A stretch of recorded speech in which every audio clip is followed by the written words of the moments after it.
Guin Saga is arguably one of the most important and influential fantasy novels in Japan that is rarely talked about in the West. Beginning publication in 1979, the series has sold over 30 million copies and holds the record for the longest series ever written by a single author at 147 volumes. Additionally, Guin Saga pioneered the concept of light novels in Japan, serialized books aimed at a younger audience, often featuring science fiction, fantasy, and romance themes. Vampire Hunter D, Record of Lodoss War, and my personal favorite series, Berserk, are all popular series that have directly listed Guin Saga as a major source of inspiration. Despite its significant impact, Guin Saga remains relatively unknown outside of Japan due to poor adaptations, lack of a translation, and its formidable length. Fortunately, an AI fan-translated version has recently emerged, making this masterpiece finally accessible to Western audiences. And because I am insane, I decided to read the entire translated series and provide detailed summaries to help others delve into this epic saga. So without further ado, let's begin. The prologue begins with a mysterious, muscular figure lying on the ground. He is covered in wounds and has extremely well-trained, thick, beautiful muscles. Despite attempts to drink water, it fails, and it lets out a roar that sends animals fleeing. The figure then collapses on the ground. We then move to deep within the forest of Ludes, where twins Linda and Remus are hiding from danger.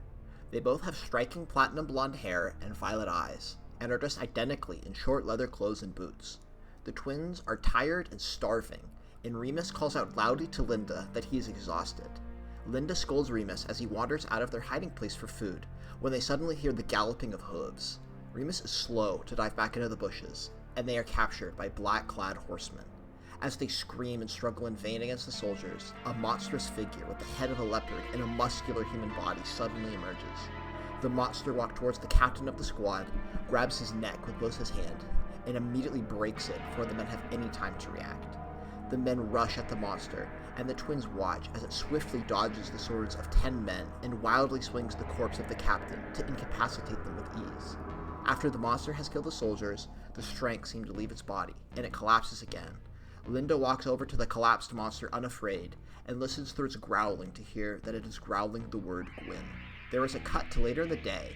It is almost evening, and Linda is treating Gwyn's wounds. Gwyn slowly wakes up, and Linda gives him water, which he desperately gulps down.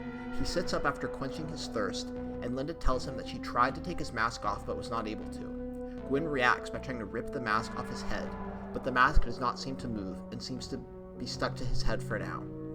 He repeats the word Gwyn, and Linda takes the lead to introduce herself and Remus to the strange being. Linda asks him questions, but he's only able to repeat the words Gwyn and Aura. He has no memory of who he is or where he is from, and tells Linda and Remus that he does not know what he is doing in the forest. Gwyn asks the twins what they are doing in the forest of Luz, but Linda is apprehensive of giving away too much information, and just says that they are being pursued by the Grand Duke of Mongol. Remus is much less careful than Linda, and says that Linda is a seer. He tells Gwyn that the Oracle of Pero said that Linda would become a great mage and prophet, and he would one day become the ruler of Peros. Gwyn has no idea what Peros is, and Linda snaps at Remus for saying too much, before admitting that Peros is a country. As the group is speaking, Gwyn suddenly smells rain in the air, and notices that the sun is setting. Gwyn can feel eyes looking at them through the forest, and as the sun slips behind the trees of the forest, creatures in the darkness begin to stir with panic and excitement. Gwyn quickly snatches up a sword from the dead soldiers and a tree branch which he lights on fire. He orders the twins to follow him before he begins running through the forest. Startled, the twins go after him and shout at him, asking him where he is going and why he is running. Gwyn shouts over his shoulder that he's headed for Fort Staphyros, the same place where the soldiers who attacked them came from. It is completely dark now except for the light from Gwyn's torch, and the darkness of the forest seems to have come alive. A headless corpse erupts from the forest in front of them, and Gwyn cuts it down with ease. Gwyn notices that the corpse is wearing the armor from the soldiers he killed earlier, and the other corpses of the soldiers he killed emerge from the trees. The ghouls all begin attacking and aiming for Gwyn's left hand that is holding the torch, but he is too powerful for them and fends them off. Linda feels the first raindrop fall against her cheek, and she despairs when she realizes that it will soon rain and the light from Gwyn's torch will go out. However, Gwyn is showing no signs of fatigue, and continues to fight the monsters. He runs further into the forest with the children clinging onto him. lighting the trees and bushes on fire as he runs past. The fire begins to glow brighter as the forest catches on fire, and they jump into a lake to avoid the forest fire Guin has created. The forest blazes as ghouls groan and melt away like ice before the storm finally comes and puts out the fire. When the fire and the ghouls have all disappeared, Linda, Remus, and Guin all crawl out of the lake. A squadron of black horsemen approach Guin and the twins. They are a lookout party for the squad that Guin killed and never returned back to the fort. They are fascinated by Gwyn's appearance, and decide to bring him with the twins back to Fort Staphyros. On the way back to the fort, Guin asks the twins why they are being pursued by the Grand Duke of Mongol. Linda explains that the Middle Plains is made up of 3 kingdoms, Peros, Gora, and Sharonia. There are 3 duchies in the Kingdom of Gora, which are Mongol, Yolunia, and Kumu. The dukes all compete with each other for power and serve the Emperor Saul. The Gora rule the southern half of the Middle Plains, on the border of the frontier, which is also known as Nosferus. The frontier is a dangerous and desolate land, which has made Gora a militaristically strong kingdom. In contrast, the Kingdom of Peros is peaceful and renowned for its culture and beauty. Peros had peace treaties with Sharonia to help defend against the Gora, making them unprepared for Gora's surprise attack. The Duchy of Mongol has invaded and destroyed the Kingdom of Peros, and the twins are being pursued because they are heirs to the kingdom, as Remus let slip earlier. Guin asks how Remus and Linda were able to escape, but Linda does not want to answer with so many soldiers around. As they get closer to the fort, a thick miasma fills the air that makes everyone feel uneasy. Linda suddenly has a vision of Fort Staphyros being destroyed. She tries to warn the soldiers, but they do not believe her and force her inside. At Fort Staphyros, the party is brought before Earl of Vernon, who defends Fort Staphyros for Vlad the Impaler of Mongol. He is completely covered in black armor and has cloth covering his face so none of his skin is exposed to the air. Linda recognizes him as the Black Count of Mongol, who was ravaged by the Black Death, which is why he is completely covered. The Black Death disease can be spread through the air, so he completely covers himself to stop the disease from spreading. He speaks in a whisper, and asks how the twins of Peros traveled across half the continent in less than a day, a feat that should be impossible. The twins do not answer. The Black Count decides that he wants to find out the secret before sending word to Vlad that he has captured the Peros twins, and sends them to jails in the towers. Linda and Remus are put in separate cells, as the Count is cautious and does not want them escaping. Guin and Remus are locked in a cell together, and Remus is freaking out because he has never been separated from Linda before. Guin notes that Remus seems much softer and sensitive than Linda, as she has been the leader between the two of them up until that point. A stone tumbles, and through a hole in the wall, a prisoner next to them introduces himself as Istvan. Istvan says that the fort is cursed and haunted by demons, and soldiers go missing all the time. He was a mercenary for Mongol before he disobeyed orders and got thrown in prison, and he describes his dreams of becoming a ruler and having his own kingdom. In the middle of their conversation, guards show up and take away Guin, leaving Remus alone with Istvan. Linda is brought to her cell, and she notices a pair of glowing green eyes staring at her from the dark corner. When her eyes eventually adjust to the darkness, she sees that a person that looks like a monkey with hair all over their body is in front of her. Linda recognizes the creature as a Shem, monkey people who live in the frontier. Linda does not speak the same language as the Shem, but the creature is able to introduce itself as Suni, and they make an emotional connection. Suni is wearing fancy ornaments from the forest all over, and babbles to Linda in a language she does not understand, trying to tell her all sorts of things. Linda tries to tell Suni how her and Remus ended up in the Forest of Ludes by entering the Tower of Janus in Peros. All she can remember is people speaking about the coordinates going crazy and then everything going black. When they came to, they were already in the forest. We then move over to Guin, where he is brought before a massive gray ape in a spectator ring. The Black Count says that he wants Guin to fight the ape to test his strength, and if he wins, he will send him to Mongol with the twins as a prize. The ape lunges for Guin as soon as it is free, but Guin is able to dodge and wrap his arms around its neck. It grabs him and throws him against the wall, disorienting Guin as the ape lunges for another attack. The great gray ape grabs his head and throws him against the wall. Suddenly, a soldier throws Guin a sword from the spectator stands, and Guin is swiftly able to finish it off. Guin immediately charges at the Black Count and stabs him through his armor, but the Black Count begins laughing, as it has no effect on him.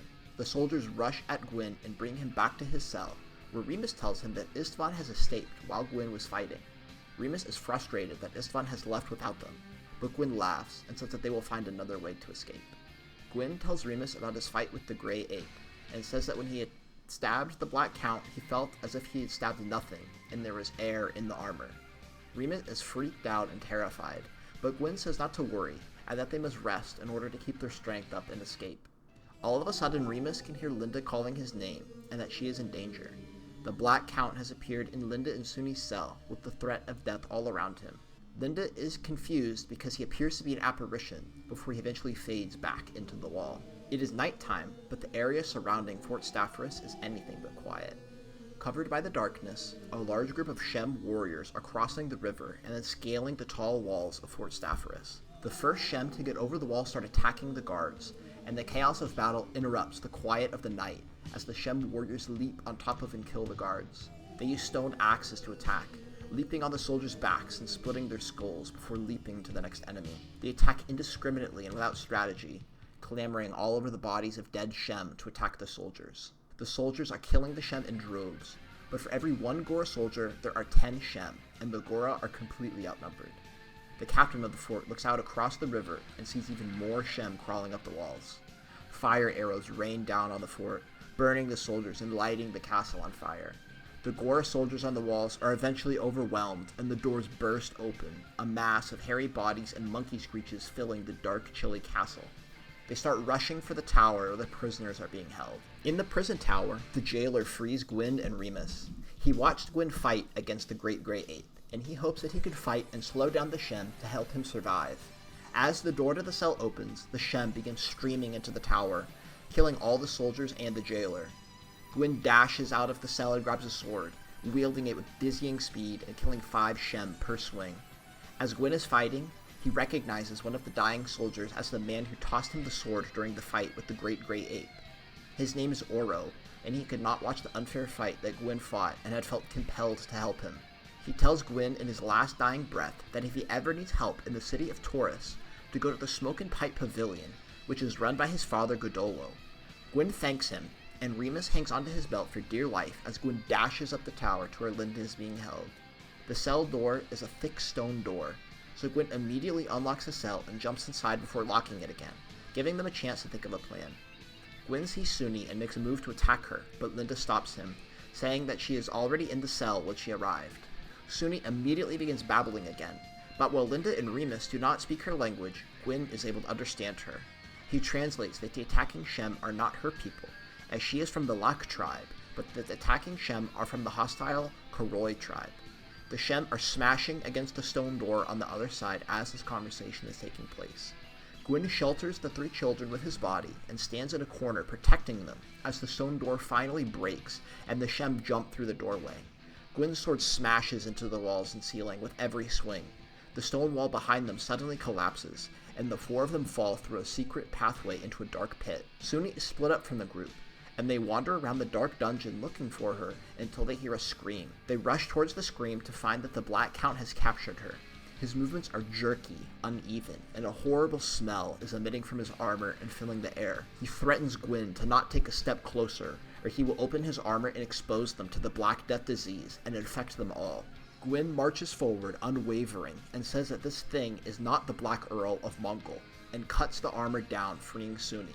The armor falls, but instead of blood, a black fog emerges from the armor and begins to reform. The Black Fog is an evil spirit from the Forest of Ludes that has killed the original Black Count and has taken his place impersonating him. Guin, Linda, Remus, and Suni begin running back the way they came, while the fog chases them when they hear the attacking Shem charging towards them. Guin and the children run up another staircase while the Black Fog is unleashed against the Shem, dying monkey screams filling the dark dungeon behind them. Halfway through the corridor, they run into the ghost of the original Black Count, the apparition that appeared in Linda and Suni's cell earlier. He is unable to move the afterlife because of his death from the cursed spirit, and so he wanders the dungeons of the fort. He silently points to a secret hatch in the roof that leads to the top of the tower, and they run up the stairs until they are on the roof. With nowhere else to run, Guin grabs the 3 children and jumps from the tower into the River Kess below.